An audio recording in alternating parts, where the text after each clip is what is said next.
Hi Crypt Keepers, thank you so much for tuning into AmysCrypt. Today we're going to be talking all about ghost hunting apps. Are they real? Are they fake? What are phones actually capable of? And what is the best way to use these tools? So of course I'm joined by Jared, yay! So very excited to have Jared here like as a proper guest, not just behind the camera as most of you know Jared as my camera guy. So we've been traveling for a few years, visiting and investigating some of the most haunted places all around the world. And yeah, I guess that's how most people know you, my camera guy. But Jared actually does a lot of work behind the scenes for me and for you guys, AmysCrypt, specifically for GhostTube. So Jared has developed both of our ghost hunting apps, or paranormal investigation tools as I prefer to think of them. So GhostTube and GhostTube SLS. I think there's a lot of misconceptions about apps, how they work, what they do, what their intention is. So I think it'd be really good to sort of talk through that. And I know people have also been, you know, like asking a lot for us to do a video about GhostTube as well. So obviously we'll talk a lot about that and how that app works and how that fits into the ecosystem of apps that are out there. Yes, ecosystem? I don't know. I like that. It's kind of cute for like paranormal tools. Anyway, so Jared's actually a really good person to have on to talk about this because you're pretty knowledgeable. Having to develop GhostTube, he's done a lot of research on paranormal theories and the tools behind them and how they work. And then, you know, what phones can actually do, right? So Jared's really interesting. Now, you know, everyone wants to know, are ghost hunting apps fake? Is that a question for me? Yeah. What is fake? That's a terrible answer. So I guess like fake is deliberately, intentionally trying to make something happen that's not happening, right? Do you agree with that? So I think there are some apps out there that are obviously for entertainment purposes, and a lot of them will say that they are, and a lot of them are quite obviously for entertainment purposes, like a CGI'd transparent man in my living room that's inserted by an app is most likely for entertainment purposes. It's not real. Is that app fake? Is a horror movie fake? I would say no. If I use that knowing it's an entertainment device, then I'm fake if I use that and try and pass it off as evidence. So I think people and the way they use tools can be fake or can be misleading. I guess apps could too, but if an app is most you know, clearly for entertainment purposes, then I think part of it's on the person and the investigator to know that, not pass that off as evidence, you know? So we might be biased, but what about GhostTube? True, we might be biased. Look, I think GhostTube, you know, with that, we don't promise you ghosts, you know, everything that GhostTube's based on is theoretical, based on theories that exist that we didn't invent ourselves. The theory that spirits can manipulate electromagnetic fields, the theories that spirits can manifest in front of, you know, infrared laser grids or dual lens depth sensing cameras. You know, those theories already exist. We're giving you a tool to test those theories and record them, and that's all. They're great for people that are skeptics that are trying to debunk, or debunkers that are trying to disprove the theories, but they can also be used by people that support those theories and are trying to prove them. I wouldn't say our app's fake, it's a tool that can be used, but sure, I mean, people could. Yeah, I guess for us, we can talk about GhostTube because we built it. We can't really talk on behalf of other apps so much, but we do treat GhostTube as a serious tool for actual paranormal investigators. That is why we built it. That is why we use it on AmysCrypt, and you know, we investigate a lot, just me and you, and we always use GhostTube. It's free to download. There's no ads. There's no CGI. You know, 3D transparent men that walk around in the app. It's very much there's no fake, you know, radars in the bottom. It's very much a tool that's just using the raw sensors in your device, which we'll be talking about what sensors they are in this video. Alright, so one of the main reasons I wanted to do this video is because there are so many misconceptions out there about apps, and I feel like it kind of like, you know, rubs off on GhostTube a little bit, and people just automatically discount it as being fake and not a legitimate tool. And for us, that's not the case. Like, we have built this to be a serious tool. A lot of people also think, you know, these apps, they're just programmed to, so you always get a response, or it's listening to you and it's going to give you relevant answers to make you believe that there is a ghost talking to you. And for us, that isn't the case. So we wanted to kind of like clear up exactly how GhostTube works, the best ways to use it as well, and show you guys some of the evidence that we have captured that we think is quite interesting. So shall we go through some of the features of GhostTube? Yeah. How they work? That sound fun? Let's do it. Alright, my favourite and one I want to start with is the magnetometer. So you guys can find this on our GhostTube app, which is our original GhostTube app.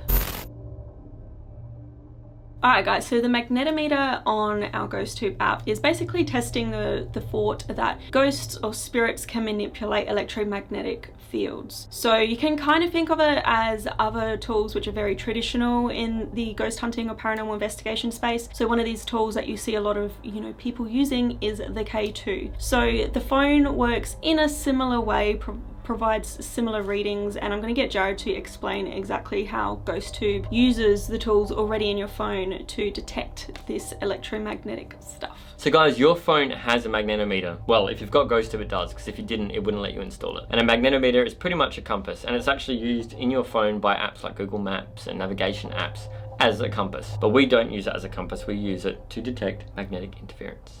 And we can do that by simply calibrating where magnetic north is and then detecting the difference. So if there's something nearby that's generating an electromagnetic field, it throws off the readings, and so we can measure that as a magnitude. So it's pretty interesting that our phones are capable of doing this thing that a lot of the tools that we already use in paranormal investigating, like, pretty much do the same thing, right? And we've tested it against some of these tools and it works in a very similar fashion. So you get very similar results from it, which is really cool. Now, one thing that I want to say about GhostTube, and take this for all paranormal investigation tools, is you shouldn't just be using them alone. It's always best to pair them with other devices, because if you get a reading on one device and then something that, matches up on another device, that makes things a lot more compelling and a lot more interesting rather than, one thing going off. So I just bring this up because I wanted to share some of the evidence that we've got using the magnetometer on GhostTube. So you'll probably remember the Slender Man house. Yep. And I know a lot of my viewers will remember this place. That place gave me mad anxiety in the bathroom. And I can't tell you why. It was just a really bad feeling that I had while we were in the bathroom during this particular investigation. We also heard weird noises going on around us that, again, we couldn't find a source for. But we did have a fluctuation on the magnetometer on GhostTube. What's really, really interesting about that is all this stuff was already going on, and as I went to move my hand, which was holding my phone using GhostTube, towards the bathtub, the magnetometer spiked numerous amounts of times, and one of our flashing balls went off on the bathtub. We call those cat balls here on AmysCrypt, you guys love them. Basically those balls will light up if they are physically moved. So all of that stuff happening at once makes it a lot more interesting to get a little flare on the magnetometer. Once I heard a noise down here, it's made me feel really, really uneasy.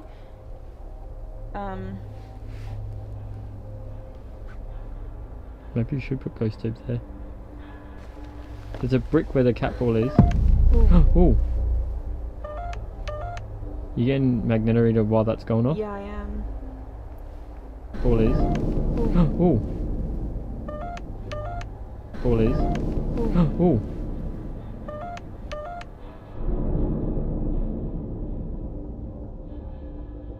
So when using the magnetometer, it's important to remember that lots of things can trigger it. Another phone nearby can trigger it. Televisions can trigger it. Speakers, because they have big magnets inside them. Magnets, refrigerator magnets. When you're using it, you need to make sure when you do get a fluctuation that you inspect the area to make sure that it's not a false positive caused by some other thing in the environment. Like I remember at Kapunda Cemetery, we got a fluctuation once, and then just by doing a few tests around, we actually found out it was the metal fence around one of the graves that was triggering it. Remember that? Yep.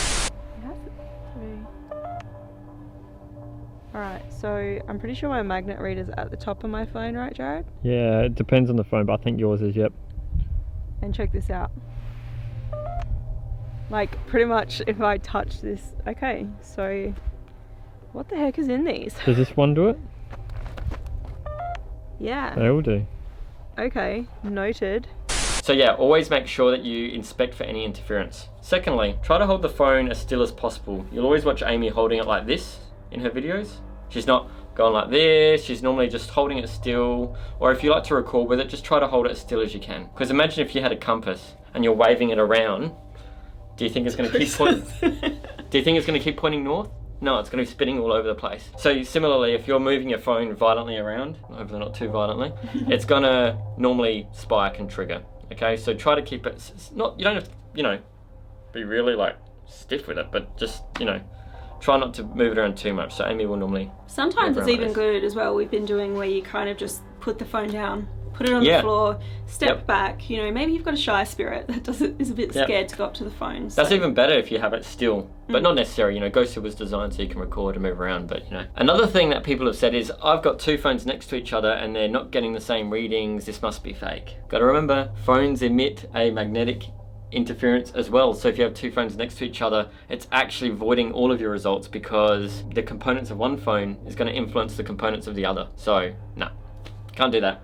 That's against the rules. These are tips. and actually, you can demonstrate this. If you're using GhostTube and you have another phone and you put it near it, you can see the magnetometer go crazy. All right, so we're going to move on to our next tool, which we like to call the Ghost Dictionary. The Ghost Dictionary. This is probably our most experimental and controversial feature of GhostTube, I think. Yeah, for sure. I think a lot of people are on the fence with it and they either love it or they hate it. That being said, we've had some really cool pieces of evidence come through. I will insert some clips after, but we want to explain what the Ghost Dictionary is first, so take it away. So the Ghost Dictionary, the primary environmental sensor that it uses to select words is the magnetometer. So the exact same sensor we talked about in the last part. We have a pre-populated dictionary of 500 commonly used names and words and phrases. And actually we've got more than 500 because of the other languages and stuff. We support over 20 languages. 25 now actually, I think we're approaching 30 languages. How it works is each of those words in our database is assigned a number. We get the magnetic readings from the magnetometer and convert that to a numeric value. And if that numeric value that it generates multiple times per second equals one of those words, it'll say the word. So the theory is that if spirits can manipulate magnetic fields or electromagnetic fields, then they could use that interference to select words from the dictionary. That's the theory. And it is kind of based on an actual paranormal tool, the device known as the Ovilus. Basically that just gets readings from the environment correlated to a database, and you know, if they match up, it can produce a word. So we've kind of taken that premise and rolled with it with the phone. Just like any paranormal investigation tool, and I will admit this, you can get false positives on GhostTube. Do not believe that every single thing that it spits out is of relevance. Yeah, I mean, just like it uses the magnetometer. So like we said last, for the magnetometer, one tip is always look for interference in your environment. If you're standing next to a refrigerator full of magnets, it's not only going to trigger your magnetometer, but it's also going to probably select words. I had a 1-star review on the App Store, and it was a guy that was seeing if his basement was haunted, and he said it was just spitting out random words, this is fake. But I actually saw his video, and he was like testing it near his hot water system and stuff. Which and obviously I'm like, is gonna yeah, throw your readings you are going to out. get random words. So I think as well, like as an investigator, you should know how your tools work and how best to use them. And this video isn't to have a dig at anyone. This is to try and help people. So to get the most accurate, readings, again, use your phone steady. You can place it down somewhere, so that it is still, make sure it's got no interference around it, right? A cool feature about GhostTube that you might not know is that if you're in a room that has a lot of magnetic energy and the magnetometer is quite high or going crazy, if you tap that little magnetometer reading at the bottom, it will calibrate. And what it means by calibrate is it will just reset that to be the normal level in the room. Yeah, so you're working like the base reading. You're working with fresh readings, and it's taking into account the higher or lower magnetic energy that's in the room at the time. So you'll also get less false positives on the dictionary as well. So for us, some of the most memorable kind of responses that we have had through GhostTube. Do you remember the one at Adelaide Arcade? Poisoned? Yes. Yes, that was cool. That was just so uncanny. So we'd literally just turned on GhostTube. We're investigating a shopping arcade, which you might not think would be haunted, but there was a man who was horribly mangled in a generator there. And this is one of the most notorious places in Adelaide for kind of ghost stories and hauntings.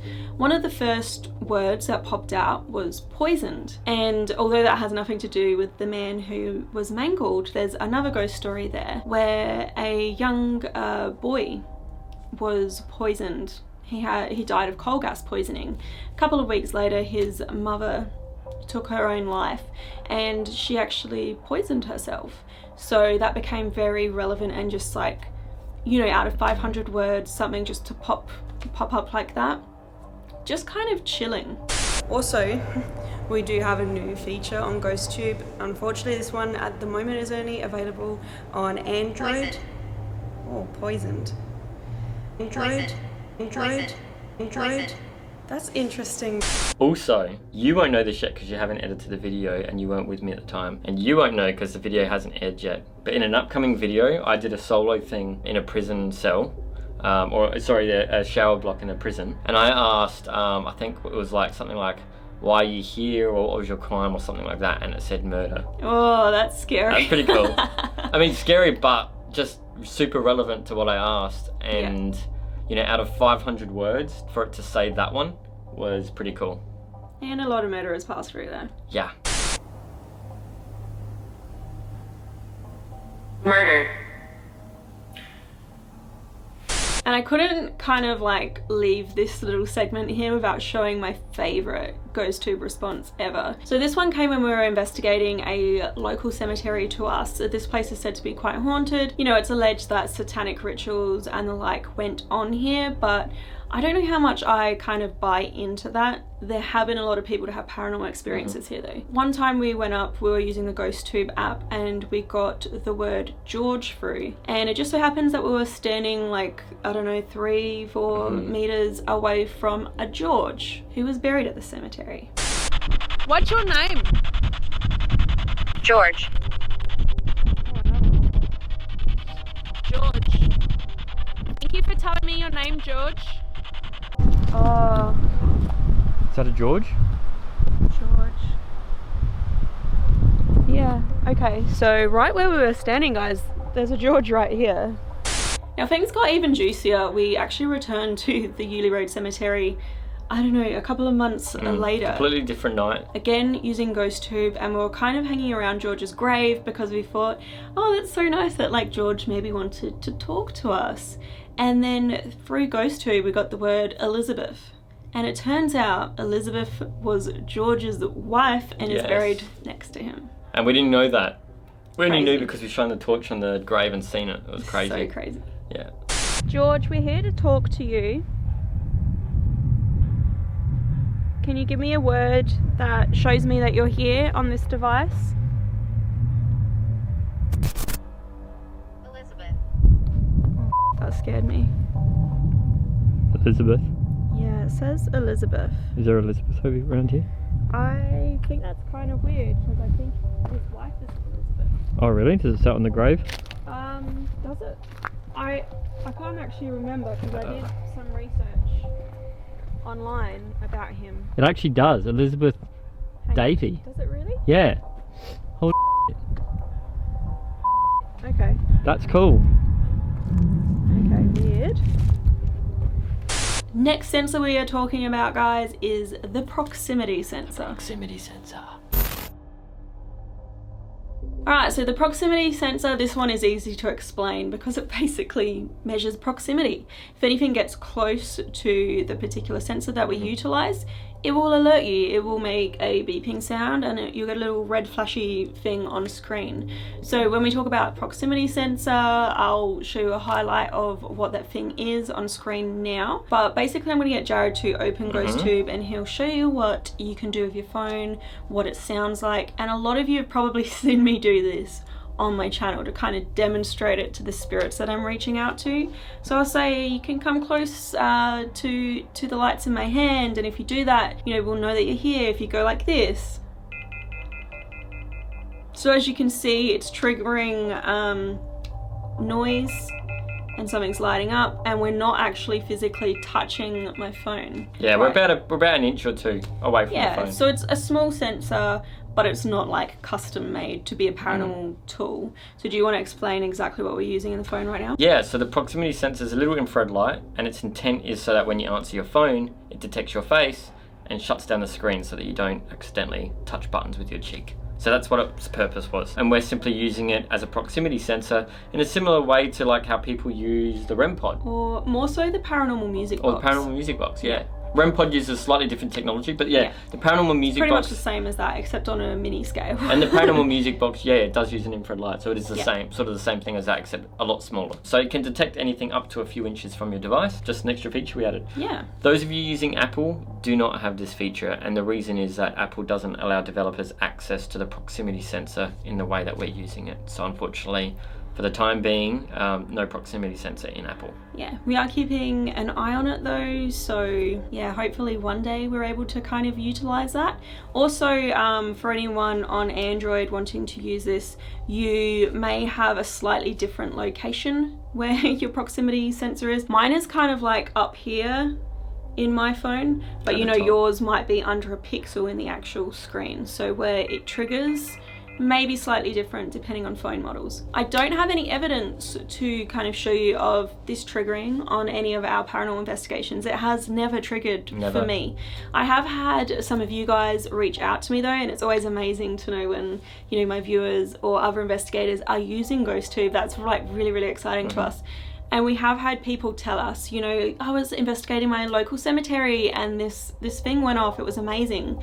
My only tip for using it is just be aware of yourself and the phone at all times, so that you know that if this goes off, it's not like your jacket accidentally swinging over your phone or something like that, right? Or if it's on the table and you like reach over to grab something, you'll trigger it. You could definitely trigger it. So yeah, just be careful of yourself. Alright, so the next features I want to talk about, I'm kind of going to group and say the camera and the sound recorder. Oh yeah, important ones. Again, self-explanatory. Your camera, you can actually film yourself. You can also disable the camera if you prefer not to like be visible, but obviously if a ghost appears or something actually happens, having a camera rolling is always a good thing. Now, your sound recorder as well, like we all know as investigators, you could capture EVPs or electronic voice phenomena. Basically, it is when you play a piece of audio back and you hear a voice that wasn't present in the moment. So it's kind of like a different frequency that our ears can't hear that could get picked up on a recording, and many people believe that is ghostly activity. Now I'm going to get you to talk a little bit about those the white sound bar. Yeah. So we'll bring that overlay up that we had before, and you'll see the little things moving as we talk. So they're just sound waves, and they're just measuring like the volume of the sound in the different spectrums. So that's why you'll get some peaks down one end of it, but nothing down the other. So yeah, that's just a sound recorder. We're just grabbing the sound from your mic and drawing a little picture to represent it. So the good thing about the picture is that if you feel like you hear something in your video, you can see if the sound wave was moving at the time, just to help you validate the EVPs that you captured. Yeah, it makes sound like more of a visual kind of thing. So I don't know, it's kind of a cool tool and we like it. It's quite an obvious one as well that shouldn't be overlooked. Myth about apps. Well, at least GhostTube anyway. I can't talk for other apps, but a lot of people will say this app's fake. It just asks for your camera and microphone so that it can listen to you and give you responses based on what you're saying. The reason our app asks for your camera and microphone is because it is used to record videos.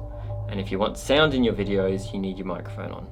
And if you want to see anything in your videos, you need your camera on. So that is why we ask for it in our app. I can't ask for why other apps ask for it, but a camera app that records videos needs to have access to your camera and microphone. And can we just say something about, like, it's not necessarily a dodgy thing to ask for that? Like, I feel like this picture's been painted that if you're requesting camera and microphone access, it's like to spy on you and send off your data. And that's like pretty illegal, right? If we were recording your microphone and collecting data and giving you words results, that would be such a big privacy issue, and I'm pretty sure Apple and Google would take down our apps immediately. And there's very stringent, strict processes that you need to go through to have your app approved to be on those markets. So it's kind of like these apps that people say do this stuff probably wouldn't even get approved and put on the market in the first place. And apps like Facebook or Snapchat or TikTok where you record yourself, they all need the same privileges, access to your camera and microphone, for the same reason. If you do get an app that doesn't let you record, that's asking for your microphone permission. That is more suspicious. Yeah. Alright, so that's pretty much GhostTube original all done, right? I think that's all of the features. So I think it's time to move on to GhostTube SLS. Ooh, my favorite.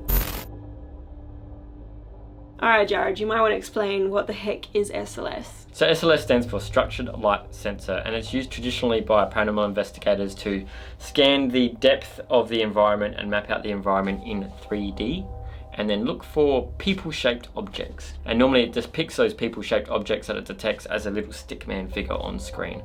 And the theory that we're testing is that spirits can manifest in our three-dimensional world, and that can be detected by these devices that detect depth. So there are a number of ways that we can get depth data, and this is all going to depend on what kind of technology and setup your phone has. So what are a couple of those ways? So the first way is using dual lenses. That's 2 lenses. And how it works is pretty much just like our eyes work.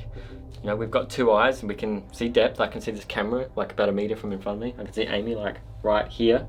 So I'm detecting depth, right? And it's because I'm getting 2 images and 2 separate eyes, and then I'm triangulating where objects are, and because my eyes are looking at an object in different angles, it can detect roughly how far away something is. It's how we rely on that ability to drive, you know, to detect when, you know, we've got a corner coming up or we're overtaking a vehicle. And in the same way, our phones can do the same thing. So a lot of modern phones have 2 camera lenses on the back. So using that, it can triangulate objects and map them out in the 3D environment.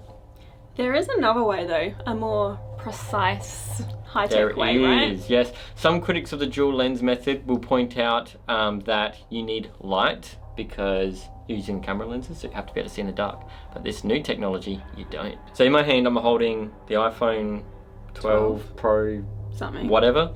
iPhone 11 and iPhone X also have this feature as well. It's called LiDAR.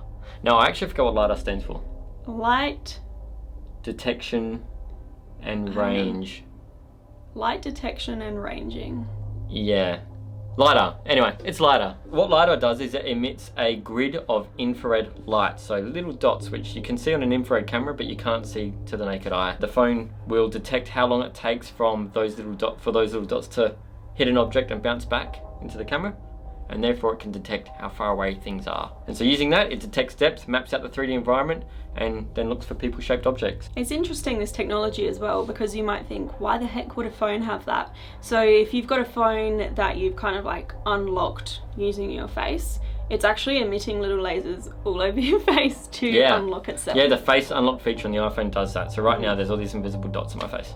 But yeah, Apple is investing a lot into augmented reality software, and that is why they have introduced a LiDAR feature on the back of the phone as well. So very handy for us working with SLS type apps. It's also making like apps like Snapchat and TikTok with all those filters with the ears on the head and all that stuff a lot more accurate, because it can map the face and then put the fake sunglasses or the different coloured hair exactly where it needs to be. It's actually insane what our really, phones really cool. can do. If your phone doesn't have a LiDAR sensor and your phone doesn't have dual lens, you can still use the GhostTube app, it just won't be as accurate. So if you lack both of those things, then all we're doing is analysing the image taken by your camera and looking for shapes, shapes. It's not as accurate, right? Because we're just using images and looking for shapes in that image. We're not actually mapping the 3D environment. So that is a full disclaimer. So, you know, you get the best, I guess, accuracy on phones that have LiDAR or phones that have dual lens. Also phones with a higher processing power, because it takes a lot to run this app. Yeah. Like, it is running a lot of things behind the scenes. If you've got an older phone and you've got GhostTube SLS and you're finding it's a bit laggy, it's probably because your phone doesn't have enough juice to really allow GhostTube SLS to do its thing. But hopefully if you're using it on a newer phone or a high-end phone with more components inside it, then it will have the memory and the RAM and the computing power to be smooth. So for me on AmysCrypt, GhostTube SLS has been really, really amazing, because we've just picked up on some of the coolest things. So one location that we investigated that really, really stood out to me was the Sir John Franklin Hotel in Kapunda, South Australia. This place is quite notorious for hauntings. So the first piece of evidence that I want to show you guys was filmed in their most haunted room, which isn't actually a room for hotel guests to stay in anymore. It's been kind of converted to a storage space because there was so much trouble in there. But there is this really old like crib or cot in there, and they do say that there's child spirits around. So I don't know if they're connected to the cot or what, but this one time I went into the room by myself and I was going to set up to do a GhostTube SLS session, and I picked up a figure, a very small figure, as if it was like child size, in the crib at the same time the cat ball lit up flashing. So again, that device will only flash if it is physically moved. Anyway, I'm gonna set the GhostTube up so it's still, so we are not... No, that was weird. No. Okay.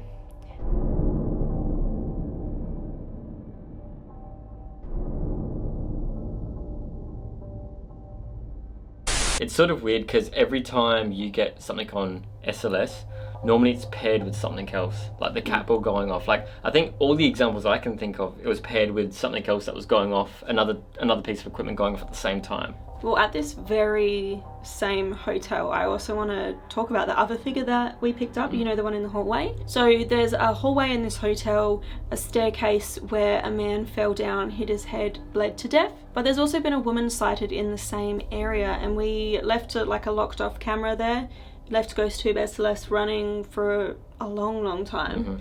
And it didn't map anything until this one point where a cat ball on the step again started flashing like non-stop, and then all of a sudden this huge, like, really, I'm not such an orb person, but I like to include them in my videos because I know some people believe they could be spirits, but this huge orb like comes all the way down the hallway, like it's almost walking down the hallway. I can't explain it.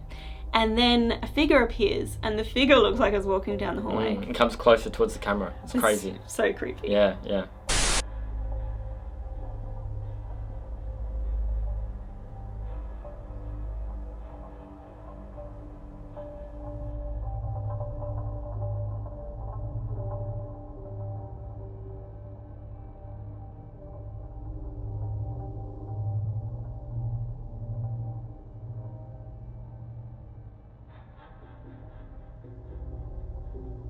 So for those of you who are trying out GhostTube SLS, we have some tips. Yes, tips for SLS. And this is important because GhostTube SLS will try to map a person if it sees something that is shaped like a person.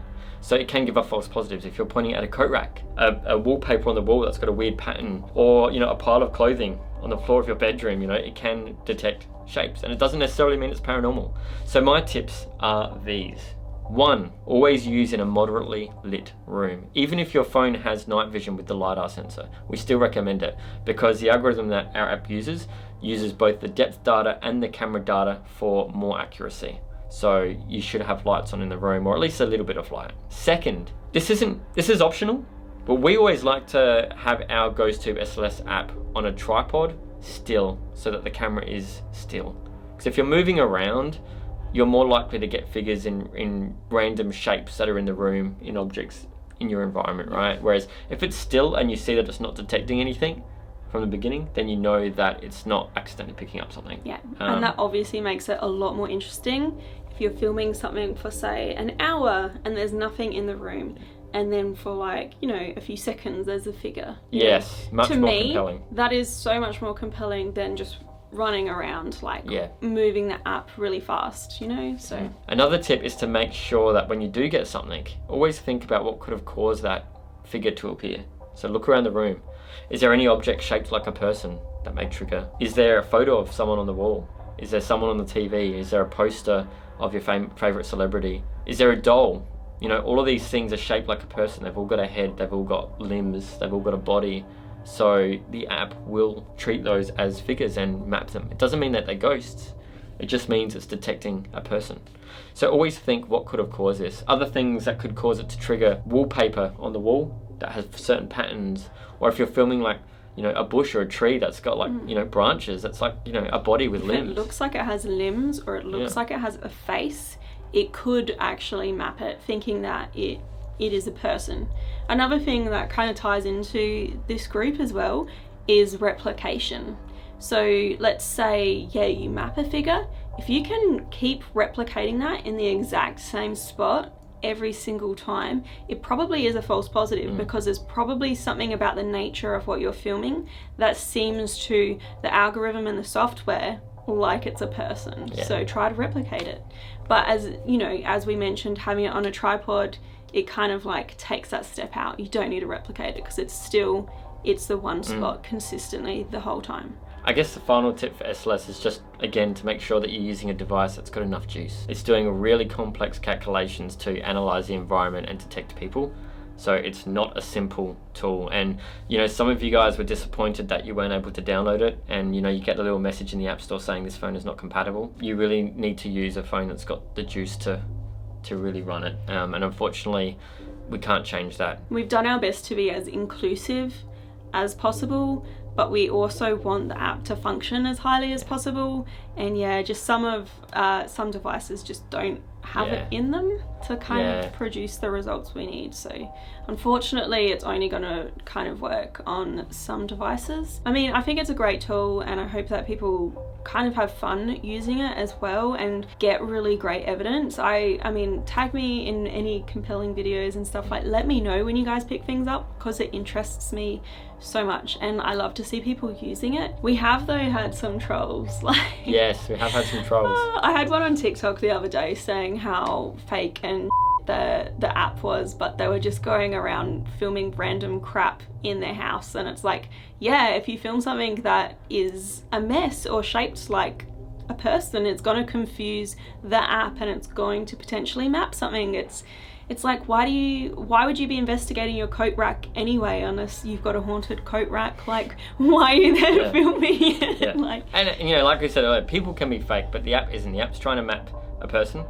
If a coat rack looks like a person, so it's going to map it. Yeah. So that doesn't make the app fake. It means the app's doing what it's supposed to do, and that's detect people-shaped objects. To your tip, Amy had a really good tip where she said, you know, try to replicate, right? If you're filming something like obscure, like your ceiling fan or a coat rack, and you're getting figures all the time, then don't point the app at those things, because you know that it ain't a ghost. You know that they're false positives, and it's up to you, the investigator. It's on you to rule out false positives and debunk your evidence. So guys, SLS has been such a cool tool, and we would love you guys to try out these tools, both GhostTube and GhostTube SLS, and that is why we have them on the Apple and Android market for free.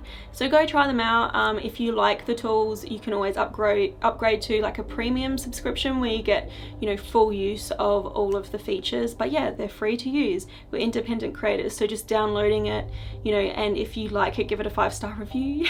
That really helps us out. But also, if you do discover a bug or, you know, something that you think could be improved, reach out to us. Like, we've worked with a lot of people who use GhostTube. We're always trying to improve these tools and make them the best that they can be for not only us but other investigators out there.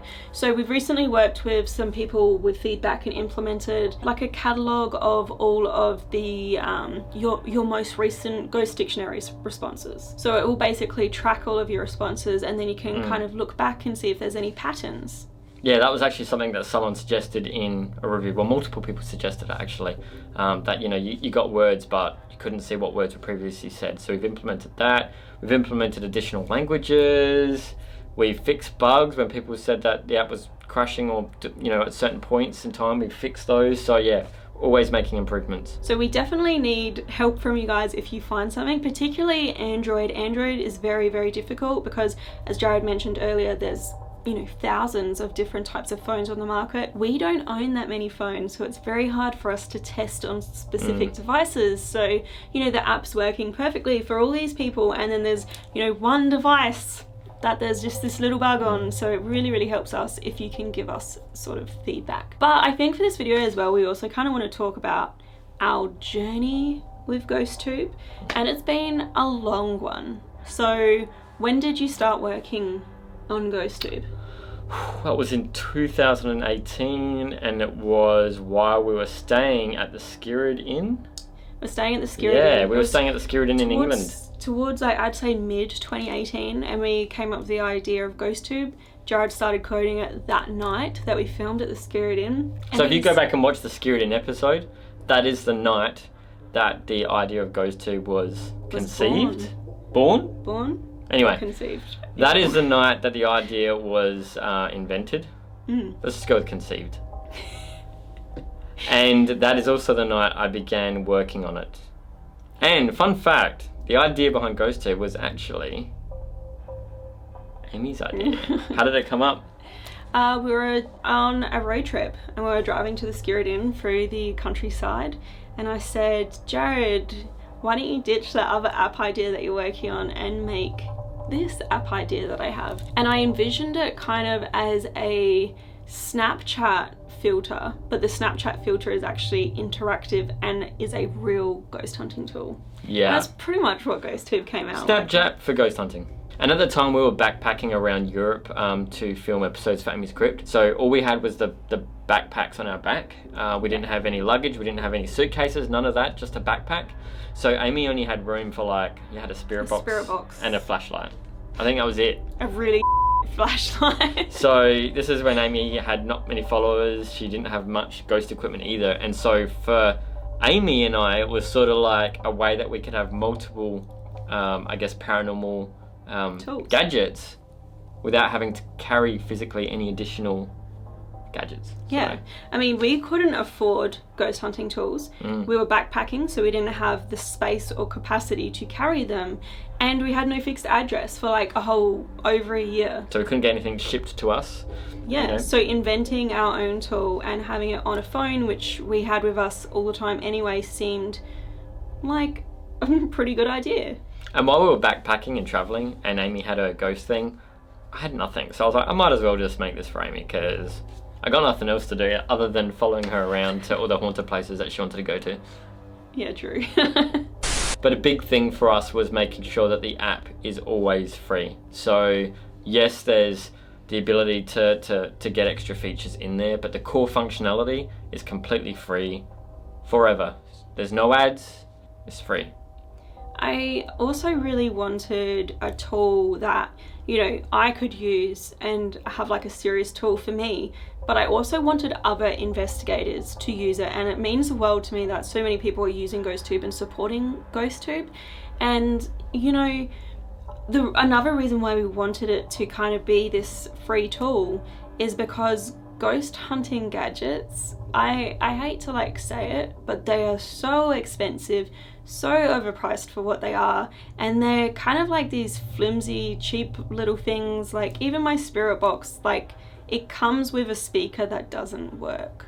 So you have to buy an extra speaker. So it usually comes with a little external speaker to plug in because its inbuilt speaker doesn't work, Yeah. And we wanted something that was accessible to the masses. Everyone these days has an iPhone, not an iPhone, just a smartphone, and phones are getting smarter and smarter. The technology in phones is amazing, and if we're not utilizing that when we're on an investigation, I think that's a mistake because, the technology in your phones is so powerful. So advanced. Yeah, why not use it? Why is it just sitting, in the car turned off? So, you know what I mean? It should be used on paranormal investigations. I firmly believe that, and we're working pretty hard to try and change the stigma that's associated with ghost hunting apps. So about the stigma of apps, I think that, just revisiting this, I think there's a mixture of apps out there. I think there's a mixture of apps that are intended for entertainment purposes and are there as pranks and to scare your friends and family, that sort of thing. I think there's another group of apps like GhostTube where they are intended for serious investigators, but I think they're misunderstood because a lot of people just assume that they're for entertainment purposes because of all the other apps that are in the App Store, right? So yeah, I think if you, if the app that you're using is very transparent about how it works and the way it works and the sensors it's using makes sense and are real sensors in your phone, then, I say why not? If you trust it and you understand it and you've done your research on it, then why not use it on your investigations? For sure. And as I always say, all paranormal devices can give false positives. Yes. And just because it is a phone app doesn't mean it's any less legitimate. Some of the testing that we have done has kind of shown that phones can actually be more accurate. Yes. Than the marketed as the proper ghost hunting tools out there that have already existed. They're starting to age a bit, get a little bit outdated, and phones are, as I keep saying, really advanced, amazing pieces of technology. They're like little computers now. We will always use the other gadgets because, as we said, it's good to have evidence from multiple sources, both an app and a gadget both going off at the same time. That is more credible than just one or the other. Yeah. So we'll always use them.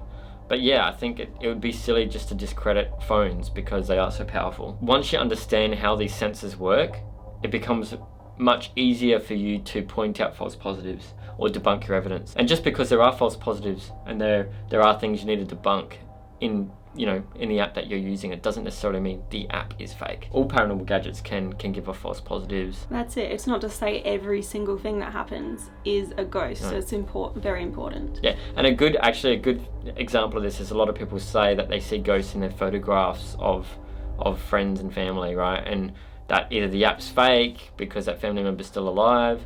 The thing to remember is that people in those photographs are people shapes. And the app is designed to detect people. So that is expected behavior. It's not saying it's a ghost. It's saying it's detecting a person. So you just got to remember that, and remember that not everything that these apps generate is necessarily paranormal.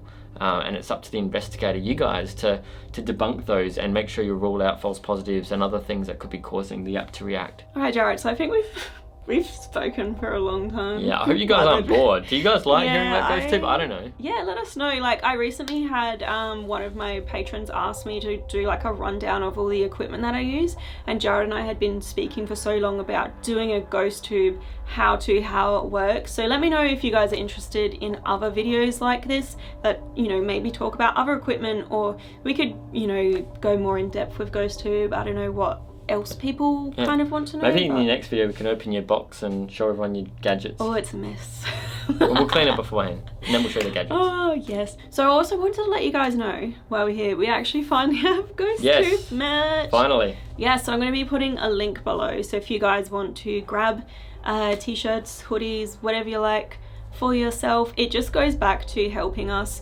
Jared and I are working really, really hard to advance GhostTube. We are working on new features. Holy crap, really we cool have new features. So many new features. We've got a couple of other ideas for other apps and other tools, which I really think are exciting and that you guys are just gonna love.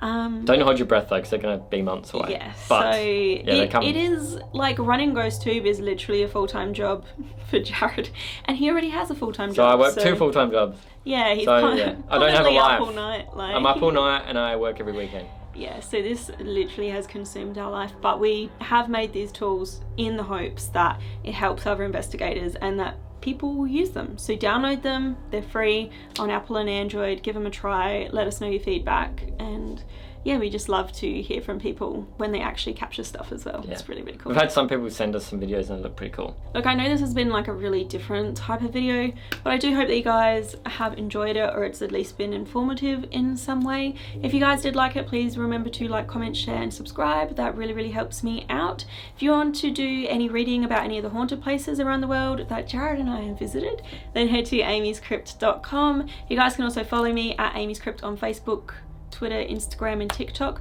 We also have a GhostTube. What do you have, Instagram and Twitter? Yeah, I'm not that good at updating it though. I've got a Twitter and an Instagram. Just go follow him.